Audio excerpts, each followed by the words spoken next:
Hello everyone and welcome back to another Fam2Cents cooking video. What are you looking at right now? A failed attempt at making gyoza. How did this happen? Well, let's talk about it.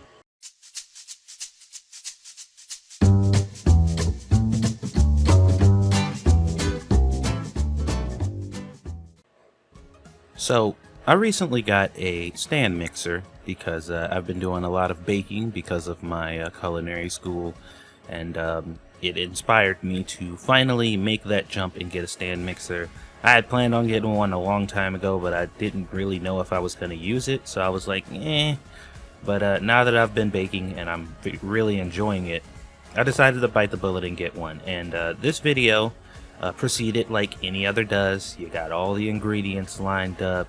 You got everything just at the forefront, me showing you what I need to use. I'm showing off my new stand mixer with the meat grinder attachment that I bought, because for this gyoza recipe, I decided if I'm going to do it, I'm going to do it right. So I grinded my own pork and the whole nine. Everything was going real smoothly. The prep was pretty good. I think the biggest maybe issue I had was wrapping the gyoza, but that's probably where everyone has issues.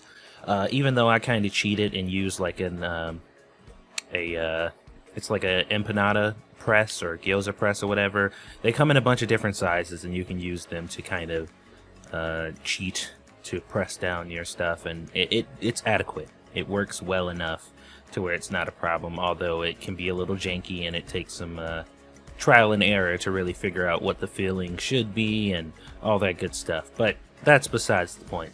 You want to know how we got to that hot mess you seen at the beginning.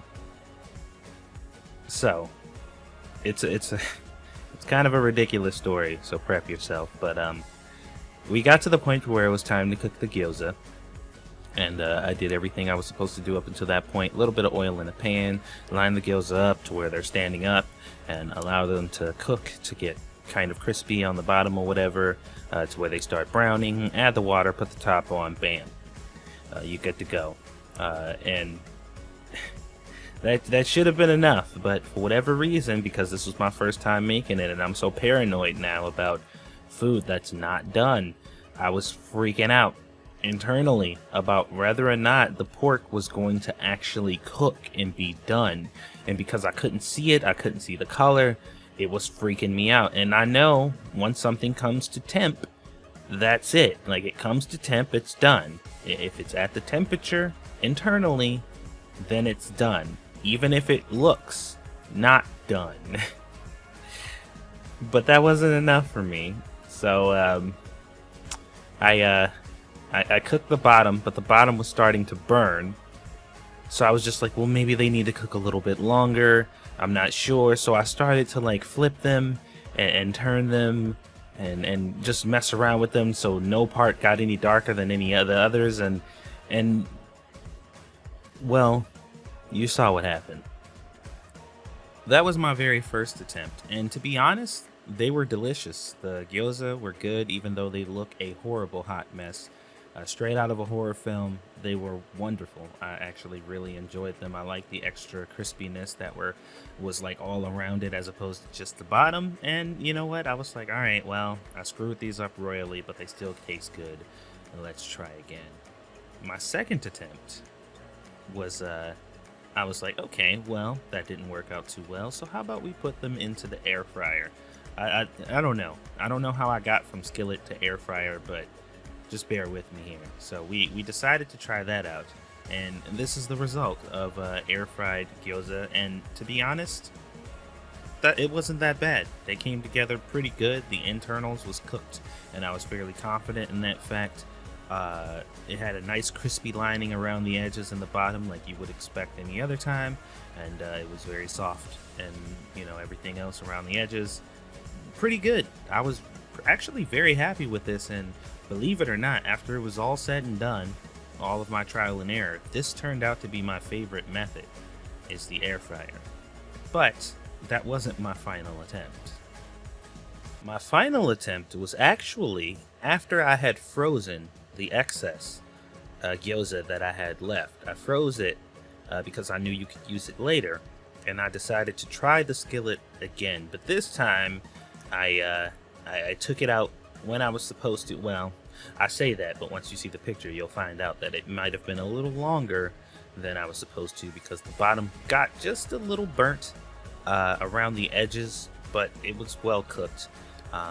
But I took it out without flipping it and turning it or whatever, and this was the intended result from that, which in my opinion looks a lot better, a little more like gyoza is supposed to look, even though the bottom was a bit burnt.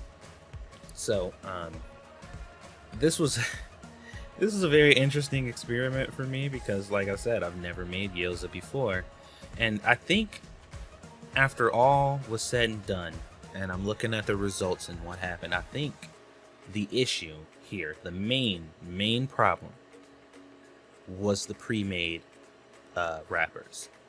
To be perfectly honest, I think that was it.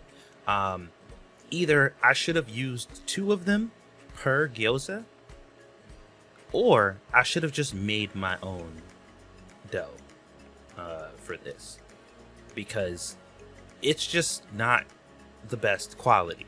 Like, it's sufficient, you know, but I can definitely see in a lot of ways how much more workable and flexible your own dough would be in this situation. And since I have the chops to do so now, I figured my next go at this, I will be making my own, because the one thing about this dough, in particular the wrappers that you get that are pre-made, is no matter how much you fill it, even if you feel like you filled it too much, you have a hard time closing it or whatever, the internal meat always shrinks, and then you feel like you got this kind of baggy, loose kind of situation going on around the outer part.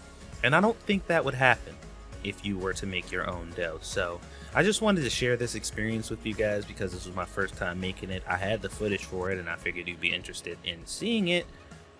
Otherwise, we're gonna revisit this, but this time I think I'm gonna make my own dough. We're gonna see how this plays out. So be looking out for that video. Should be a lot of fun. I hope you guys enjoyed this little window into my failures, because they happen a lot. I just don't always record them. And yeah, hopefully you guys enjoyed the video.